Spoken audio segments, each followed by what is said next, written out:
নমস্কাৰ প্ৰিয় দৰ্শকবৃন্দ আমাৰ আজিৰ অনুষ্ঠানত আপোনালোকে যোগদান কৰাৰ বাবে ধন্যবাদ আমি বিশ্বাস কৰোঁ আশাভৰা আইদেউ অনুষ্ঠানৰ যোগেদি আপোনালোক সকলোৱে উপকৃত হৈছে আজি আমি এটা বিশেষ বিষয়ৰ ওপৰত আলোচনা কৰিম আৰু সেইটো হ'ল আমি বহুসংখ্যক খ্ৰীষ্ট বিশ্বাসী মহিলাই আশা কৰোঁ নীৰৱতাত ঈশ্বৰৰ মাত বা কথা শুনিবলৈ কিন্তু কিদৰে শুনিবলৈ পাম সেইটো নাজানো আমি বিভিন্ন ধৰণৰ শব্দ দাবী নিৰ্দেশনা বাৰ্তা আৰু অবিৰত কাৰ্যকলাপেৰে আগুৰি আছো কিন্তু শাস্ত্ৰত থকা ঈশ্বৰৰ বাক্যই আমাক শান্তি আৰু নিস্তব্ধতাৰ অভ্যন্তৰত লগ পাবলৈ আহ্বান জনায় আৰু সেই নিস্তব্ধতাৰ ভিতৰত ঈশ্বৰৰ প্ৰতি গভীৰ মনোযোগ ৰাখিবলৈ সহায় কৰে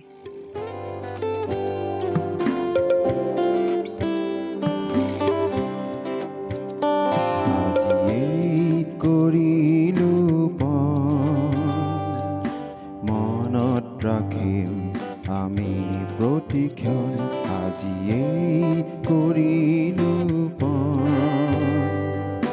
মনত ৰাখিম আমি প্ৰতিক্ষণ মই আৰু মোৰ পৰিয়ালে মই আৰু মোৰ পৰিয়ালে কৰিম জিহুৱাৰে আৰাধন সলনি নহয় যুগে যুগে তেওঁ একেই ঈশ্বৰ যুগে যুগে তেওঁ একেই ঈশ্বৰ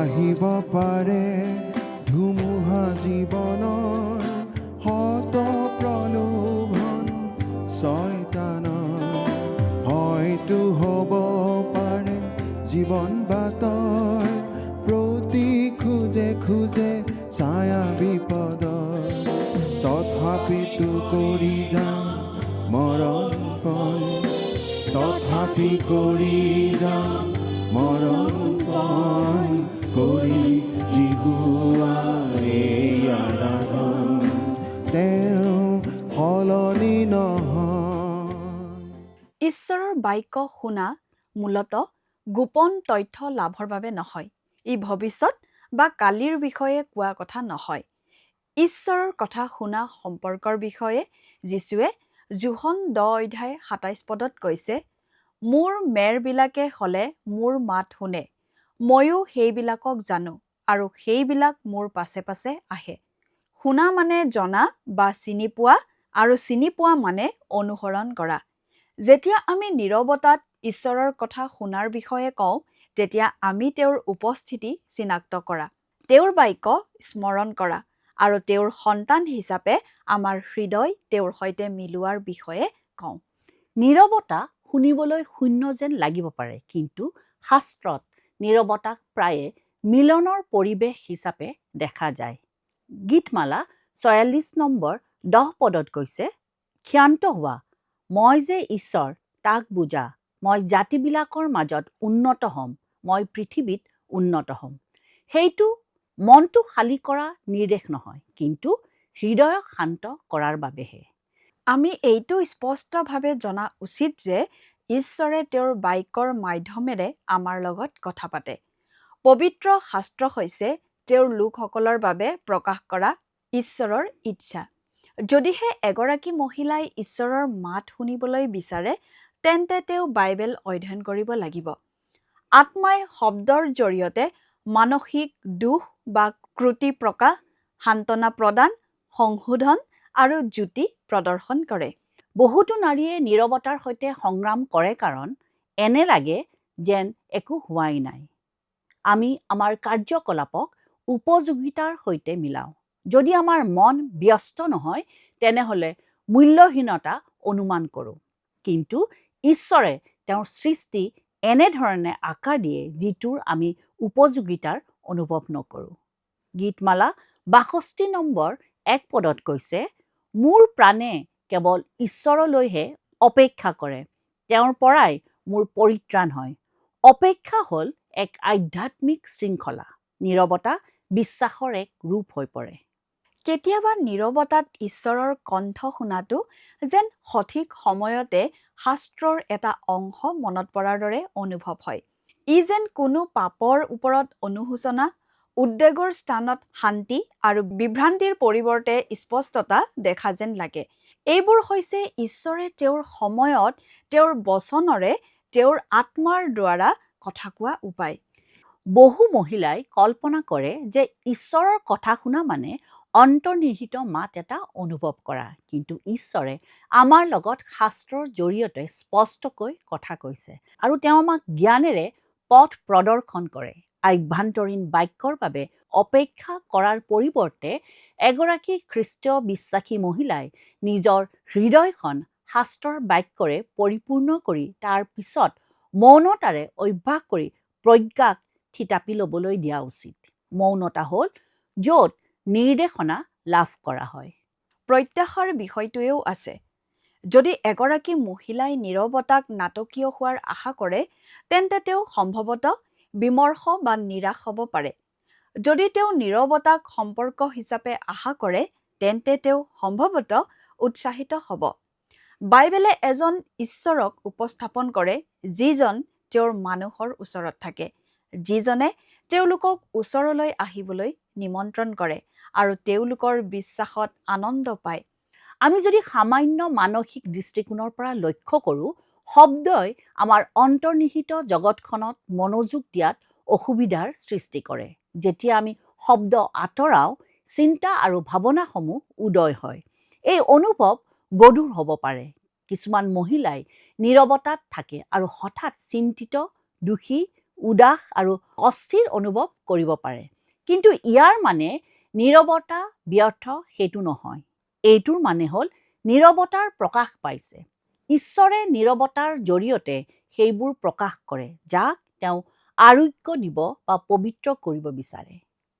ঠিকেই, আমাৰ ব্যস্ততাৰ মাজত আমি প্ৰায়ে আমাৰ হৃদয় অস্পষ্ট কৰি ৰাখোঁ। শব্দই আমাক মন নিদিবলৈ অজুহাত দেখুৱায়। নীৰৱতাই সেই অজুহাত আঁতৰায়।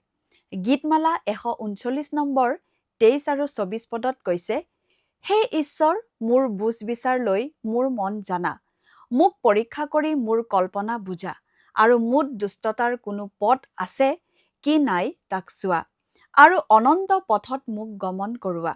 নীৰৱতাই এই প্ৰাৰ্থনাক সত্যত পৰিণত হ'বলৈ বাধ্য কৰায়। এতিয়া আমি নীৰৱতাৰ কি ধৰণে সিদ্ধান্ত গ্ৰহণৰ লগত সম্পৰ্ক সেই বিষয়ে কথা পাতোঁ। কিছুমান খ্ৰীষ্টীয় বিশ্বাসী মহিলাই প্ৰায়েই সোধে, মই সিদ্ধান্ত ল'ব লগা সময়ত কেনেকৈ ঈশ্বৰৰ মাত শুনিম? প্ৰথমতে আমি মনত ৰাখিব লাগিব যে ঈশ্বৰৰ ইচ্ছা প্ৰাথমিকভাৱে শাস্ত্ৰত প্ৰকাশ পায় আৰু পালন কৰাৰ জৰিয়তে প্ৰকাশিত হয়। বাইবেলে যেতিয়া ঈশ্বৰৰ ইচ্ছাৰ কথা কয়, তেতিয়া তেওঁ গোপন নিৰ্দেশৰ বিষয়ে নকয়। তেওঁ পবিত্ৰতা, আজ্ঞা পালন, ধন্যবাদ, ন্যায়, প্ৰেম, বিনম্ৰতা, পশ্চাতাপ আৰু ধৈৰ্যৰ বিষয়ে কথা কয়। নীৰৱতাৰ আমি যি পাঠসমূহ শিকিলোঁ, তাৰ এটা হৈছে যে ঈশ্বৰে আমাক প্ৰভাৱিত কৰাৰ দ্বাৰা নহয়, বুদ্ধিমতাৰ জৰিয়তে গঠন কৰে। বুদ্ধিমতা শাস্ত্ৰ, সম্প্ৰদায়, পৰামৰ্শ, প্ৰাৰ্থনা আৰু অভিজ্ঞতাৰ জৰিয়তে বৃদ্ধি পায়। জাকোব ১:৫ পদত কৈছে, কিন্তু তোমালোকৰ কাৰোবাৰ যদি জ্ঞানৰ অভাৱ হয়, তেন্তে গৰিহণা নকৰাকৈ অকাতৰে সকলোকে দিওঁতা যি ঈশ্বৰ, তেওঁক তেওঁ যাচনা কৰক, তাতে তেওঁক দিয়া হ'ব। মৌনতা হ'ল এডোখৰ ঠাই য'ত আমি যথেষ্ট স্থিৰ হৈ যাওঁ, যাতে আমি জ্ঞান খুজিবলৈ পাৰোঁ আৰু বিচাৰি পাওঁ। আৱেগপ্ৰৱণ সিদ্ধান্ত প্ৰায়ে শক্তিশালী অনুভূতি বা ভয়ৰ ওপৰত ভিত্তি কৰি গঢ়ি উঠে। জ্ঞানসম্পন্ন সিদ্ধান্তসমূহ প্ৰায় কেতিয়াও আৱেগপ্ৰৱণ বা হঠাৎ লোৱা নহয়। কিছু মহিলাই ভাবে যে যদি ঈশ্বৰ নীৰৱ থাকে, তেন্তে তেওঁ আঁতৰত আছে। কিন্তু শাস্ত্ৰই কেতিয়াও ঈশ্বৰৰ সমীপতাক শব্দৰ সৈতে সংযোগ নকৰে। ইব্ৰী 13 অধ্যায় 5 পদৰ শেষৰ পিনে কৈছে, মই তোমাক কেতিয়াও নেৰিম, কেতিয়াও ত্যাগ নকৰিম। আমি অনুভৱ কৰোঁ বা নকৰোঁ, ঈশ্বৰৰ উপস্থিতি আমাৰ লগত সদায় অবিৰত থাকে। নীৰৱতাই ঈশ্বৰৰ উপস্থিতি নিৰ্ধাৰণ নকৰে। নীৰৱতাই আমাৰ মনোযোগৰ পৰ্যায়ক মাপে। হয়, আৰু নীৰৱতা মানে যে অনুপস্থিতি নহয়, আমি সেই ধাৰণাটো ভংগ কৰিব লাগিব। নীৰৱতাক আমি নিমন্ত্ৰণ বুলি ক'ব পাৰোঁ। যিচয়া 41 অধ্যায় 10 পদত আমি পাওঁ, সেই যি তুমি ভয় নকৰিবা, কিয়নো মই তোমাৰ লগত আছোঁ। ব্যাকুল নহবা, কিয়নো মই তোমাৰেই ঈশ্বৰ। লক্ষ্য কৰক যে নিশ্চয়তা কিবা শুনাৰ বিষয়ে নহয়, বৰঞ্চ কিবা জনাৰ বিষয়ে। বিশ্বাস মানে উত্তেজনা অনুভৱ কৰা নহয়। বিশ্বাস মানে হৈছে নীৰৱতাৰ মাজতো প্ৰভুত ভৰসা ৰখা। আমি সকলো খ্ৰীষ্টবিশ্বাসী মহিলাই এই কথাটো মনত ৰখা উচিত যে মেৰৰখীয়াই তেওঁৰ মেৰবিলাকক নীৰৱ পথাৰত এৰি থৈ নাহে। আমি আন এটা ভুল কৰোঁ যে নীৰৱতাক আধ্যাত্মিক অভিজ্ঞতাৰ এটা কৌশল হিচাপে ভাবি লওঁ। যদি আমি নীৰৱতাক এটা যন্ত্ৰৰ দৰে ব্যৱহাৰ কৰি ঈশ্বৰক কিবা কৰোৱাব চেষ্টা কৰিছোঁ, তেনেহ'লে শেষত আমি নিৰাশ হ'ম।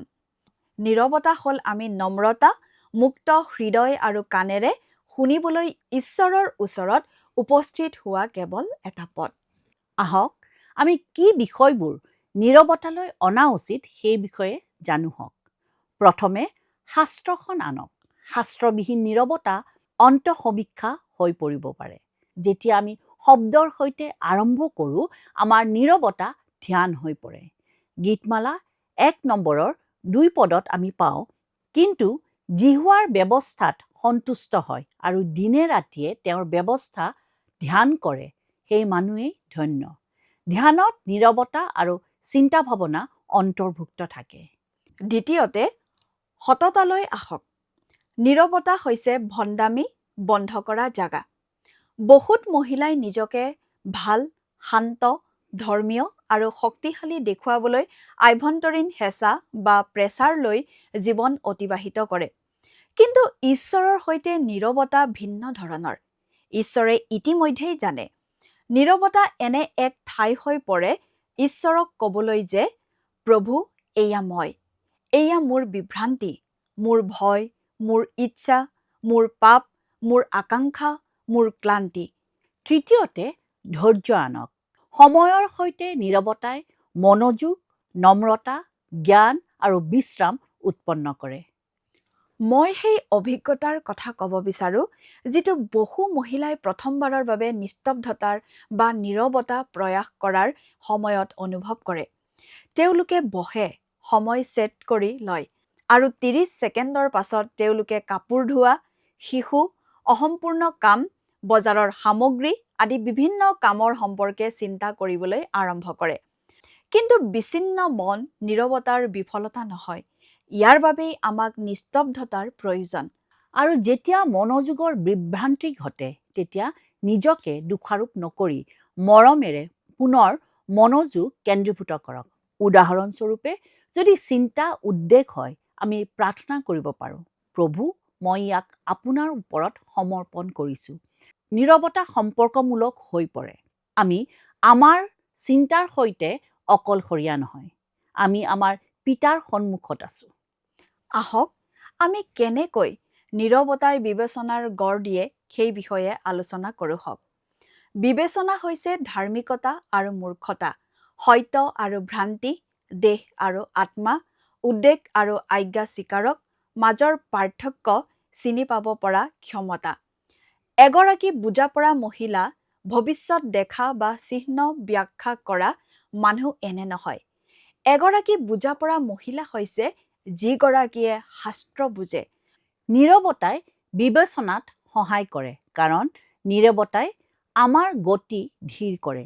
যেতিয়া আমি খৰখেদা কৰোঁ, তেতিয়া বেছিভাগ আমি নিজৰ বিশ্বাসৰ ওপৰত নিৰ্ভৰ কৰোঁ। কিন্তু হিতোপদেশ 3 অধ্যায় 5 পদত কৈছে, তুমি সমস্ত মনেৰে সৈতে জিহুৱাত ভৰসা কৰা, তোমাৰ নিজ বিবেচনাত তুমি নিৰ্ভৰ নকৰিবা।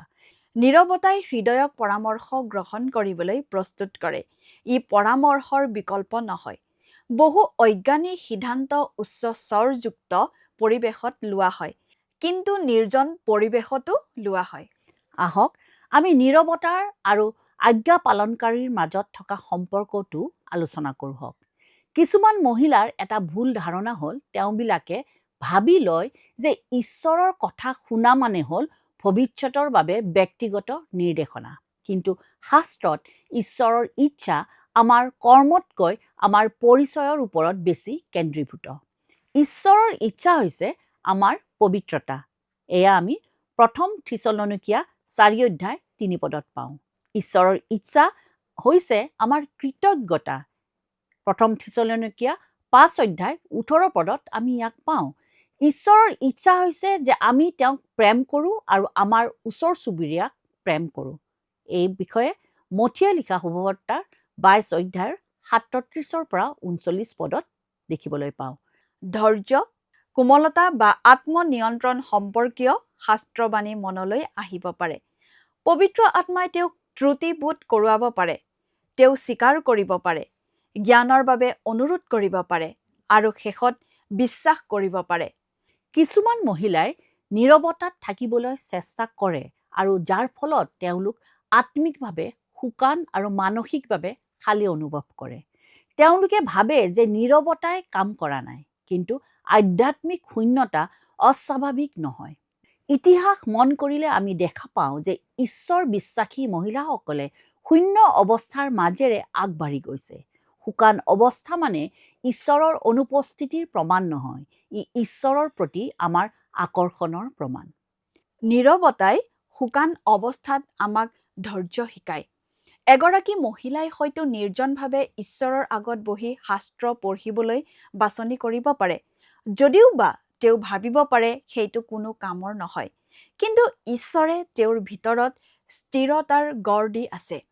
তেওঁৱেই তেওঁক শিকাইছে যে বিশ্বস্ততা মানসিক অভিজ্ঞতাৰ ওপৰত নিৰ্ভৰ নকৰে। ইব্ৰী 11 তেনে লোকসকলৰ বিষয়ে কয়, যিসকলে প্ৰতিজ্ঞাৰ ফল নোপোৱাৰ পিছতো বিশ্বাসেৰে আগবাঢ়িছিল। নীৰৱতাৰ সময়ত মানসিক প্ৰতিক্ৰিয়াৰ প্ৰশ্নটোও আছে। এই সময়ত কিছুমান মহিলাই শান্তি বা আৰাম অনুভৱ কৰে, আন কিছুমানে নিজকে দোষাৰোপ বা দুখ অনুভৱ কৰে, আন কিছুমানে কোনো লক্ষণীয় অনুভৱ নকৰে। আহক নীৰৱতা আৰু উৎকণ্ঠাৰ বিষয়ে আলোচনা কৰোঁ হওক। কিছুমান মহিলাৰ বাবে নীৰৱতাত উৎকণ্ঠা বৃদ্ধি পায়, কাৰণ তেওঁলোকৰ মনটো এই সময়ছোৱাত দ্ৰুত গতিত কাম কৰিবলৈ আৰম্ভ কৰে। এইটো কোনো বিফলতা নহয়, এইটো হ'ল আমাৰ চিন্তাৰ ভাৰ ঈশ্বৰৰ ওপৰত দিয়াৰ এটা নিমন্ত্ৰণ। 1 পিতৰ 5:7 যিদৰে কোৱা হৈছে, উৎকণ্ঠা প্ৰায়েই কাৰ্যকলাপৰ তলত লুকাই থাকে। নীৰৱতাই প্ৰকাশ কৰে যিবোৰ সমৰ্পণৰ প্ৰয়োজন, আৰু ই বোজা কঢ়িওৱা স্থান নহয়, বৰঞ্চ বোজা এৰাৰহে স্থান হৈ উঠে। ইয়াত বিৰক্তিকৰ ভয়ো আছে। আমাৰ সংস্কৃতিয়ে আমাক উত্তেজনা আৰু অবিচ্ছিন্ন সম্পৃক্ততাৰ আশা ৰাখিবলৈ প্ৰশিক্ষণ দিয়ে। আন এক ভয় হৈছে অপৰাধবোধ। নীৰৱতাত অপৰাধবোধ উদ্ভৱ হ'ব পাৰে, কিন্তু এই অপৰাধবোধ ভাৱটোৱে ঈশ্বৰৰ ওচৰত নিজৰ ভুল স্বীকাৰ কৰিবলৈ লৈ যোৱাটো কৰুণাৰ প্ৰতীক। আহক আমি সংক্ষেপে নীৰৱতা আৰু নিষ্ক্ৰিয়তাৰ মাজৰ পাৰ্থক্যৰ বিষয়ে আলোচনা কৰোঁ। নীৰৱতা মানে নিষ্ক্ৰিয়তা নহয়। নীৰৱতা হৈছে ইচ্ছাকৃতভাৱে শুনা। নিষ্ক্ৰিয়তা হ'ল কিবা ঘটিবলৈ অপেক্ষা কৰা। এগৰাকী নীৰৱ মহিলাই সেই আদেশ পালন কৰে যিটো শব্দৰ দ্বাৰা ইতিমধ্যেই প্ৰকাশিত হৈছে আৰু যিটো এতিয়ালৈকে প্ৰকাশ হোৱা নাই তাৰ বাবে ঈশ্বৰৰ ওপৰত ভৰসা ৰাখে। গীতমালা 4:8 কৈছে, মই শান্তিৰে শয়ন কৰিয়েই টোপনি যাম, কিয়নো হে জিহুৱা, অকল তুমিয়েই মোক নিৰ্ভয়ে বাস কৰাওতা। আমাৰ প্ৰাৰ্থনাত নীৰৱতাৰ ভূমিকা কি সেই বিষয়ে জনা উচিত। বহু মহিলাই প্ৰাৰ্থনাক মাথোন কথা কোৱা হিচাপে ধৰে, কিন্তু প্ৰাৰ্থনা মানে শুনাও হয়। নীৰৱতাই প্ৰাৰ্থনাক মাত্ৰ সংযোগ নহয়, সমগ্ৰ আত্মিক সম্পৰ্ক হিচাপে গঢ়ি তুলিবলৈ সহায় কৰে। আহক দুখৰ সময়তো নীৰৱতাৰ বিষয়ে চাওঁ। যেতিয়া দুখ আহে, শব্দসমূহ প্ৰায়ে অসম্পূৰ্ণ অনুভৱ হয়। নীৰৱতা এক আশ্ৰয়স্থল হৈ পৰে। ইয়ুবৰ বন্ধুবোৰে কথা পতাৰ আগতে 7 দিন ধৰি তেওঁৰ সৈতে মৌন অৱস্থাত বহি আছিল। নীৰৱতাই দুখক উশাহ ল'বলৈ সুযোগ দিব পাৰে। নীৰৱতাই মহিলাসকলক বাধ্যতামূলক নিয়ন্ত্ৰণক প্ৰতিৰোধ কৰিবলৈও শিকায়। আমাৰ বহুতে ফলাফল, সম্পৰ্ক বা অনুভূতিসমূহ নিয়ন্ত্ৰণ কৰিবলৈ চেষ্টা কৰোঁ। নীৰৱতাই নিয়ন্ত্ৰণত ব্যাঘাত জন্মায়। নীৰৱতা হ'ল আত্মসমৰ্পণ। নীৰৱতা হ'ল এইটো স্বীকাৰ কৰা যে ঈশ্বৰেই, আমি নহয়। যি পৃথিৱীত নিয়ন্ত্ৰণক উদযাপন কৰে, তাত নীৰৱতা হৈছে প্ৰতিসাংস্কৃতিক বিশ্বাস। মহিলাসকলক ব্যস্ত, একাধিক কাম কৰিব পৰা ক্ষমতা, আগ্ৰহী আৰু উৎপাদনক্ষম হোৱাৰ বাবে প্ৰশংসা কৰা হয়। নীৰৱতা সময়ৰ অপচয়ৰ দৰে দেখা যায়, কিন্তু ঈশ্বৰে ফলপ্ৰসূতাৰ মাত্ৰা উৎপাদন অনুযায়ী মাপ নকৰে। ঈশ্বৰে ফলপ্ৰসূতা পৰিমাপ কৰে খ্ৰীষ্টৰ সৈতে মিল থকা অনুসৰি। নীৰৱতাই নম্ৰতা, কোমলতা, ধৈৰ্য, নিৰ্ভৰশীলতা, বিশ্বাস আদি খ্ৰীষ্ট সদৃশ গুণবোৰ উৎপন্ন কৰাত সহায় কৰে। আহক আমি পুনৰ বিবেকৰ দিশলৈ ঘূৰি চাওঁ, কাৰণ বহুতো মহিলাই ভৱিষ্যতৰ বিষয়ে বুজি পোৱাৰ সৈতে ঈশ্বৰৰ কথা শুনা সংযোজিত কৰে, কিন্তু শাস্ত্ৰই ভৱিষ্যত জানিবলৈ মহিলাসকলক আহ্বান কৰা নাই। শাস্ত্ৰই তেওঁলোকক আজিৰ দিনটো বিশ্বাসেৰে পাৰ কৰাৰ আহ্বান জনাইছে। মথিয়ে লিখা শুভবাৰ্তাৰ 6 অধ্যায় 34 পদত এনেদৰে কৈছে, এতেকে কাইলৈ নিমিত্তে চিন্তা নকৰিবা, কিয়নো কাইলৈয়ে নিজে নিজলৈ চিন্তা কৰিব। দিনৰ যি কষ্ট দিনটোলৈ সেই যথেষ্ট। আৰু আমি এইটো স্পষ্টকৈ ক'ব লাগিব যে ঈশ্বৰে আমাৰ সৈতে খেল ধেমালি নকৰে। তেওঁ নিজৰ ইচ্ছা সাঁথৰৰ আঁৰত লুকাই নাৰাখে। ঈশ্বৰে আমাৰ পৰা কি আশা কৰে সেয়া শাস্ত্ৰত প্ৰকাশ কৰিছে। ঈশ্বৰক প্ৰেম কৰা, ওচৰ চুবুৰীয়াক প্ৰেম কৰা, তেওঁৰ আদেশ মানি চলা, নম্ৰভাৱে চলা, পবিত্ৰতাৰ সন্ধান কৰা, কৃতজ্ঞতা জনোৱা, ন্যায় কৰা, প্ৰভুত ভয় ৰাখা আৰু খ্ৰীষ্টক অনুসৰণ কৰা। নীৰৱতাই আমাক মই কি কৰিম বুলি সোধাৰ পৰিৱৰ্তে তাতোকৈ ভাল প্ৰশ্ন সুধিবলৈ সহায় কৰে। প্ৰশ্নটো হ'ল, মই কোন হোৱা উচিত? শাস্ত্ৰই সেইটো স্পষ্টকৈ উত্তৰ দিয়ে আৰু নীৰৱতাই সেইটো প্ৰয়োগ কৰাত সহায় কৰে। শুভবাৰ্তাই শিকায় যে খ্ৰীষ্টে আমাৰ মুক্তিৰ কাম ইতিমধ্যেই সম্পূৰ্ণ কৰিছে। নীৰৱতা হৈছে সেই ঈশ্বৰৰ সৈতে মিলন, যিজনে তেওঁৰ বিশ্বাসী মহিলাসকলক ন্যায় প্ৰদান কৰে, গ্ৰহণ কৰে আৰু পবিত্ৰ কৰি ৰাখে। ৰোমিয়া 8 অধ্যায় 1 পদত কয়, এই কাৰণে যীশুখ্ৰীষ্টত থকা বিলাকলৈকে এতিয়া কোনো দণ্ডাজ্ঞা নাই। আইনৰ অধীনত নীৰৱতা ভয়ৰ স্থান হৈ পৰে। সেয়েহে আমি অনুগ্ৰহৰ অধীনত নীৰৱতাৰ অনুশীলন কৰিব লাগে। আহক আমি শাস্ত্ৰাংশ স্মৰণৰ বিষয়ে আলোচনা কৰোঁ। নীৰৱতাই শাস্ত্ৰৰ গুৰি ধৰাত সহায় কৰে। যেতিয়া আমি পদসমূহ স্মৰণ কৰোঁ আৰু তাৰ পিছত সেইবোৰৰ সৈতে একান্তভাৱে বহোঁ, তেতিয়া আত্মাই দিনটো জুৰি সেইবোৰ আমাৰ মনলৈ লৈ আনে। এইদৰে বাক্যই আমাৰ ভিতৰত সমৃদ্ধভাৱে বাস কৰে। যেনেকৈ কলচীয়া 3 অধ্যায় 16 পদত কৈছে, নীৰৱতা শাস্ত্ৰৰ ভূমি। যি মহিলাই নীৰৱতাত শাস্ত্ৰৰ ওপৰত ধ্যান কৰে, তেওঁ সহনশীল হৈ উঠে। শব্দই আমাক প্ৰতিক্ৰিয়াশীল কৰে। নীৰৱতাই আমাক সঁহাৰি জনোৱাত সহায় কৰে। আধ্যাত্মিক ৰণৰ বিষয়টো আছে। শব্দই আমাক অসুৰক্ষিত কৰিব পাৰে, কাৰণ ই আমাৰ চেতনা দুৰ্বল কৰি দিয়ে। নীৰৱতা অভ্যাস কৰা এগৰাকী মহিলা আধ্যাত্মিকভাৱে সতৰ্ক থাকে। আৰু সতৰ্কতা প্ৰয়োজনীয়। 1 পিতৰ 5 অধ্যায় 7 পদত আমাক কৈছে, সচেতন হোৱা, পৰ দি থাকা। প্ৰভু যীশুৱে যোহন 15 অধ্যায় 4 পদত কৈছে, তোমালোকে মোত থাকা, ময়ো তোমালোকত থাকিম। দ্ৰাক্ষালতাত লাগি নাথাকিলে ডালে যেনেকৈ আপোনা আপুনি গুটি ধৰিব নোৱাৰে, তেনেকৈ মোত নাথাকিলে তোমালোকেও নোৱাৰা। মোত অটল হৈ থকা মানে হৈছে মোত লাগি থকা, বাস কৰা। নীৰৱতা ঈশ্বৰত অটল হৈ থকাৰ এটি পথ। আমাৰ অনুষ্ঠানৰ শেষ পৰ্যায়ত আমি মহিলাসকলৰ বাবে নীৰৱতাৰ এক সহজ প্ৰক্ৰিয়া দাঙি ধৰিব বিচাৰিছোঁ, যিটো মহিলাসকলে ব্যৱহাৰ কৰিব পাৰিব। সৰুকৈ আৰম্ভ কৰক, 50 মিনিট নহয় 5 মিনিটৰ পৰা আৰম্ভ কৰক। প্ৰথমে সাষ্টাংগৰে আৰম্ভ কৰক, সৰু পদ এটা পঢ়ক। স্থিৰভাৱে বহক। শাৰীৰিক স্থিৰতাই মানসিক স্থিৰতাক সহায় কৰে। অদৰকাৰী কথা মনৰ পৰা দূৰ কৰক। সঁহাৰি বিচাৰক। ঈশ্বৰৰ বাক্য কিদৰে প্ৰযোজ্য হয় সোধক। সত্যনিষ্ঠভাৱে কথা কওক। প্ৰদৰ্শন নকৰাকৈ প্ৰাৰ্থনা কৰক। কৃপাত থাকক। মূল্যাংকন নকৰিব। নিয়মিতভাৱে পুনৰাই কৰক। শেষ কৰাৰ আগতে আমি সেই মহিলাসকলক ক'ব বিচাৰিছোঁ যিগৰাকীয়ে নিজকে মূল্যহীন বুলি অনুভৱ কৰে। আপুনি নীৰৱতাৰ পৰা অযোগ্য নহয়। নীৰৱতা বিশেষজ্ঞৰ বাবে নহয়। নীৰৱতা হ'ল সেইসকলৰ বাবে যিসকলে পবিত্ৰ পিতৃ ঈশ্বৰৰ ওচৰলৈ আহে।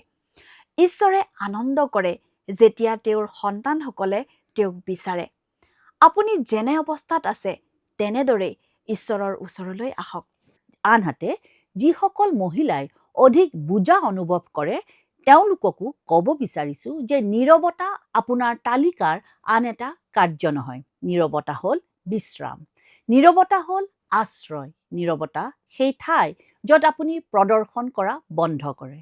নীৰৱতা সেই ঠাই য'ত আপুনি মনতে ভাবে যে আপুনি ঈশ্বৰৰ মৰমৰ সন্তান। আপোনাৰ তেওঁক প্ৰভাৱিত কৰিবৰ প্ৰয়োজন নাই। আৰু সেই প্ৰতিগৰাকী মহিলা যিগৰাকীয়ে আধ্যাত্মিকভাৱে অনুভূতিহীন অনুভৱ কৰে, আপুনি আগবাঢ়ি থাকক। শুকান অনুভৱ মানে অন্ত নহয়। নীৰৱতা আজিৰ দিনত অকৰ্মণ্য যেন অনুভৱ হ'ব পাৰে, কিন্তু পিছত ফলপ্ৰসূ হ'ব। ঈশ্বৰ অন্ধকাৰত বিশ্বস্ত। ঈশ্বৰে তেওঁৰ সন্তানবোৰক অকলশৰে এৰি নিদিয়ে। ঈশ্বৰে তেওঁলোকক গঢ়ি তোলে। আমি 3টা সত্যৰ সৈতে সমাপ্ত কৰিম যিবোৰ আমি ধৰি ৰখা উচিত। প্ৰথমটো হ'ল ঈশ্বৰ নীৰৱ নহয়। তেওঁৰ বাক্য অটুট। তেওঁৰ আত্মা আপোনাত বাস কৰে। দ্বিতীয়টো, নীৰৱতা হ'ল বিশ্বাসৰ এটি কাৰ্য। ই স্বীকাৰ কৰে যে ঈশ্বৰে ৰাজত্ব কৰে, কয় আৰু তেওঁৰ বাক্যৰ জৰিয়তে পথ প্ৰদৰ্শন কৰে। তৃতীয়তে, নীৰৱতাত ঈশ্বৰক শুনাটো শাস্ত্ৰৰ পৰা আৰম্ভ হয়, আত্মসমৰ্পণৰ সৈতে অব্যাহত থাকে আৰু আজ্ঞা পালনৰ সৈতে শেষ হয়। ই নাটকীয় নহয়, ই বিশ্বাসপূৰ্ণ। যেনেকৈ আপুনি নীৰৱতাত ঈশ্বৰৰ মত বা কথা শুনিব পাৰে বুলি শিকিব, মনত ৰাখিব যে আপোনাৰ পিতৃ ঈশ্বৰ আপোনাত আনন্দ পায়। তেওঁ জ্ঞান দিয়াৰ বাবে আনন্দ পায়। তেওঁ তেওঁৰ বাক্যৰ জৰিয়তে কথা ক'বলৈ আনন্দ পায়।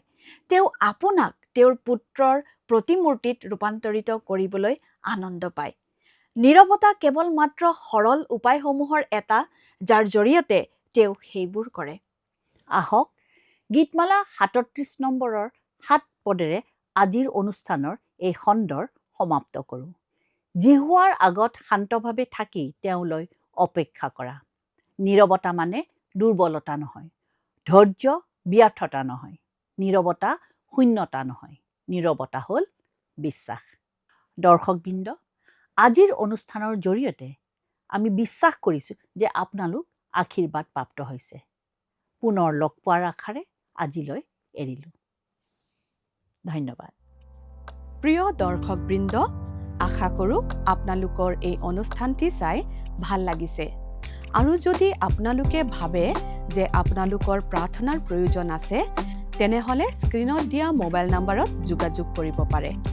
আৰু যদি আপোনালোকে এই অনুষ্ঠানটিৰ পৰা উপকৃত হৈছে, তেন্তে অনুগ্ৰহ কৰি আমাক 04449081 নম্বৰত মিছ কল দিয়ক। আমি প্ৰতিজন মিছ কল দাতাৰ পৰা এজনকৈ দৰ্শক বাছি ল'ম আৰু সেই দৰ্শকৰ নাম আমাৰ অনুষ্ঠানত প্ৰকাশ কৰা হ'ব আৰু এটি উপহাৰ প্ৰেৰণ কৰা হ'ব। মই নাম্বাৰটো আকৌ এবাৰ কৈ দিছোঁ, 04449081 251।